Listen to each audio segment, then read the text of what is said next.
Warm greetings, everybody. My name is Lekan. I'm a medical doctor. I live in Nigeria. I want to speak today about stroke.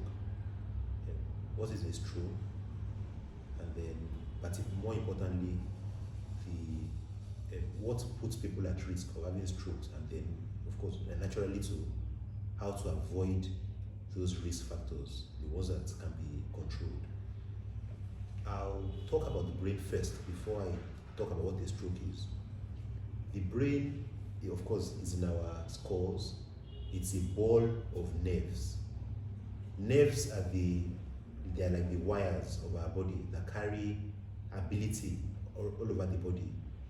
They work, using electric signals. That's the way they work, and they also release various chemicals. So that's the way they carry information from around our body, from the brain to the parts of our body under the control of the brain. The brain is what controls most of the functions of our body. If we want to walk, the decision to walk is initiated in the brain. The brain sends the ability to the muscles of our legs, and then we can walk. If we want to even to taste, our tongue picks up the sensation, the taste that we are feeling, which is a kind of information, a sensation, and then passes it to the brain. The brain tells us what we are tasting. Even feeling, pressure, pain, everything is interpreted in the brain. Even seeing, our sight, the ability to see, the vision comes in through the eyes, but nerves, which I describe as live wires of the body, they carry the information to the brain. The brain interprets it, and we know what we are seeing. So that's what the brain does. The brain is what controls the functions of our body, including our heartbeat, our breathing. The ability to talk is initiated in the brain, and many of the areas that control various parts of our bodies have been identified. And in fact, recent research in neuroscience is even giving us more information about how the brain really works, how it controls various activities. Then, how does the brain get its energy? Our heart pumps blood.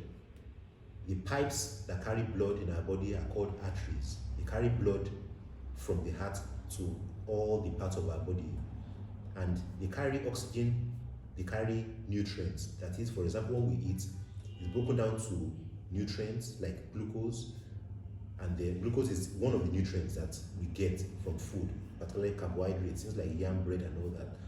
And then, so the blood carries glucose and oxygen, amongst other things, to the brain, and then that keeps the brain alive and healthy. If for any reason, and just like water supply from the government to a neighborhood, there's a central supply to that neighborhood, then pipes carry the water to individual homes, and even within each home, smaller pipes carry water to the areas that need water in the home, the kitchen, the toilet, the bathroom, and any part of the house where water needs to reach, pipes carry water there. That's exactly how our bodies too are compartmentalized. That's how they are divided. So the brain too has its own little pipes that carry the blood to the end points of the brain, and the brain cannot do without this blood supply for a long time. If anything limits or restricts blood supply to any part of the brain because of for any reason at all, if it's for too long a time, just a matter of minutes, that part of the brain will suffer damage. And in fact, the nerves in that area that make up that part of the brain can eventually die off. And then what happens invariably is that the part of the body, remember that I said that the brain controls most of our functions. So the part of the body that is controlled by that affected part of the brain is going to be the one to suffer the damage. So for example, when people wake up and they can't move, certain limbs, maybe their left arm and left, leg, it means that the part that controls that part of their body, is where the problem has occurred. If people wake up and they cannot talk, we have an idea of what part of the brain has been affected by the stroke. So a stroke is a sudden disturbance of a blood supply to the brain, and then which leaves a damage That is, it leaves inabilities, it leaves disabilities. Things that part of the brain would do normally, that becomes impossible, to do, or difficult to do, because the part of the brain that does that thing for that individual has been affected, has been injured, or in fact, they may have died totally. But maybe before I go into what puts people at risk of having stroke, let me talk about, in case someone has a stroke, it's important, as soon as it's noticed that something is wrong with this person, he cannot do something, he cannot talk well, his speech is slurred, or the person is unconscious or something, the person must be taken to the hospital as soon as possible, because detecting, there are different types of stroke. Stroke happens in various ways, but detecting the particular type of stroke that's happening in the person is essential to know the particular kind of treatment the person needs, because not all kinds of stroke are treated the same way. So having that information that this is the type of stroke the person had, and to know it quickly, can be very important to how soon the individual will recover and how much they will recover. So people can recover very, very well from stroke, but getting to the hospital very early is essential. It's not helpful to try to inflict pain on them to stimulate activity. No. There are things that will be done in the hospital. There are tests that will be done, especially brain scans, to know what part of the brain is affected, what type of the stroke it is, and therefore the doctors can be guided into acting early and acting appropriately, and they can give the needed treatment. So that's a general overview of what a stroke is. It can affect various things, as I said. It can affect, various things can go wrong when there's a stroke. It doesn't have to be just, inability to move. It's not limited to that. So I'll go quickly to what are the things that put people at risk of having strokes, and then of course, naturally, that will also let us know how to limit, the risks of having stroke. So the first thing is that people must make sure that their blood pressure is within, is normal. So that's easy. Get to a chemist or get to a hospital periodically. Make sure that your blood pressure is within normal limit, because high blood pressure, hypertension, is a risk factor for developing strokes. People that smoke, smoking is a risk factor for developing strokes. So if you are addicted to smoking, there's medical help to overcome, the addiction, and there are also, psychological help, available to overcome smoking. So that's available. Then for people must make sure that their blood sugar is normal. Diabetes is a risk factor. It increases the risk that someone will have a stroke. If people, for people who are not diabetic, once in a while, check your blood sugar to be sure that it's still normal. For those who are diabetic, make sure that your blood sugar is well controlled. Don't stay away from clinic. Get appointments. It can be once in 3 months or once in 6 months. I think if sugar is well controlled. But the important thing is that the sugar must be kept within normal limits. There are drugs that are used to control blood sugar, and there are injections too for those that will not respond to drugs. Then for people, there's having high cholesterol. That is, cholesterol is a type of fat that we have in our bodies. That's its own functions, normal functions. There are different types of fats that we have in our bodies. So if there's a disorder of fat balance in the body, that's the risk factor for having a stroke too. And for those that have it, people may have it and not know. I've spoken about this before, but once in a while, it can be once in a year, check your fat level, that is cholesterol and other types of fats that are important for health. Check them to be sure that they're within normal limits. For those who have abnormal levels, there are drugs that can bring this into normal. And exercise too, right diet too, can help with hypertension, diabetes, and problems with fat control, with fat. Then for those that have heart disease, controlling the heart disease, being close to your cardiologist, let them control the heart disease. That also reduces the chances of having a stroke, because heart disease is a risk factor for having a stroke. Alcohol abuse, over consumption of alcohol is a risk factor of having a stroke. Alcohol should be taken in moderation, and there are actually recommended limits of alcohol consumption. So for those who take alcohol, there are recommended amounts depending on the type of alcohol you drink. which is going to be within normal limits. But an abuse of alcohol is a risk factor for having a stroke. Then not being physically adequately active physically. You are always behind your desk. A car carries you everywhere, even to walk to go to your bus stop. A bike carries you from your gate to your bus stop. No sports, just watching television all the time, or just having phones and computers, never moving around, not doing anything physical. What we call the sedentary lifestyle, people that are not physically active, is a risk factor for a stroke. So how do we do to control that? Be as active as possible physically. Do sports, skip, dance, take walks around your neighborhood when it is safe to do so. In fact, the recommendation for health is at least 30 minutes of physical activity every day for at least 5 days in a week.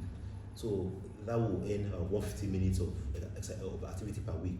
So that contributes to health. So and they are good. I mean, a lot of people, if you're watching me, that means you're probably using social media, or you're using just certainly you have internet connection. So if you go to YouTube, there are trainers that provide training, that provide exercises, guidance at no cost on YouTube. Maybe I'll put a few links at the end of this video for people to get some ideas that will guide on alcohol consumption, how to calculate units of alcohol, and also how to some providers of exercise guidance. Then healthy eating too is important. There are certain things that shouldn't be too much in the diet. Saturated fats, trans fats, those things are important. Then eating too many calories, those things are risk factors for developing a stroke. And then being too big is a risk factor. What we call obesity is a risk factor. Obesity is actually a technical term which actually depends on something we call a body mass index. It's a ratio. It guides us to know how big someone should be, as depending on their height. Because two friends can both be 65 kilograms and they're both happy that we are 65 kilograms, but one may be much shorter than the other person, and the shorter one, 65, may be too much for him or her. So there's a way to calculate it, body mass index, and there are ranges, for the normal body mass index. What is the overweight level? There's an overweight range, there's the obese range, and there's the morbidly obese range. So for people that are obese, that's a risk factor for having a stroke as well. Then for social stress is a risk factor for having a stroke. So for those that have mood disorders, particularly depression, please don't let it fester. Address it decisively. There's help for depression. There's no need to be depressed and to live with that. It can be helped medically. It's been found that depression is a risk factor for developing a stroke. Then the use of drugs, recreational drugs like cocaine and amphetamines, is a risk factor for having a stroke as well. Then for children, and let's not get the false notion that only elders or adults can have stroke. Children can have stroke. There are some diseases that children have that put them at risk of having stroke. One of them is sickle cell disease. So for parents who have, number one, for people who are yet to get married, please ensure that you know your genotype, you and your spouse, before you get married, to minimize the chance, to eliminate the chances of having children that have sickle cell disease. That is, if your genotype is AS, your intending spouse's partner is genotype is AS, you are not genetically compatible, except you are going to choose to have all your children by adoption, and you're never going to have your own biological children. Well, I think choice of so that's one practical way. If you want to get married to someone that is not genetically compatible with you as far as genotype is concerned, if you want to marry AS, wants to marry AS, then you have to decide not to have biological children and adopt exclusively. That's possible too, but it's risky to have biological children AS because of the risk of having children with sickle cell. So for parents that have children with sickle cell disease, they are at risk of having stroke. And there is a certain test, I won't mention the name. Okay, let me mention the name. It's called a transcranial Doppler. Something is studied, as far as their brain is concerned, and then that can predict, that can determine, that can show their risk of having a stroke. So for children, what am I saying in essence? For people who have children that have sickle cell disease, please take them for periodic medical checkup so that they can be checked not only for risk of stroke, so that they can be their health can be monitored, they can be kept healthy. It's not necessary for children to suffer, and even there's even for those that can afford it, there is even a bone marrow transplant where the children can be cured of their sickle cell disease, of their sickle cell disease, and even though their genotype will not change, but they will have a healthy blood. Their bone marrow will produce healthy red blood cells, and they can live a normal life, but they still must marry responsibly because, as I said, their genes are still their genes. So those are the things that we can do, to prevent, to minimize the risk of stroke. There are some things that are also risk factors for stroke that we cannot help. Things like, as the older people get, the greater their risk of having stroke. Those that have a family history of stroke, someone in the family that had a stroke before, there is a greater risk. There's nothing we can do about that. And those that have, by virtue of their family background, they have a genetic predisposition to having a stroke. We can't do anything about who we are genetically. At least presently, it's not yet. Presently, there's little we can do about our genetic risk factors. So that's stroke and risk factors in a nutshell. I hope it's been educative. Thank you very much for listening.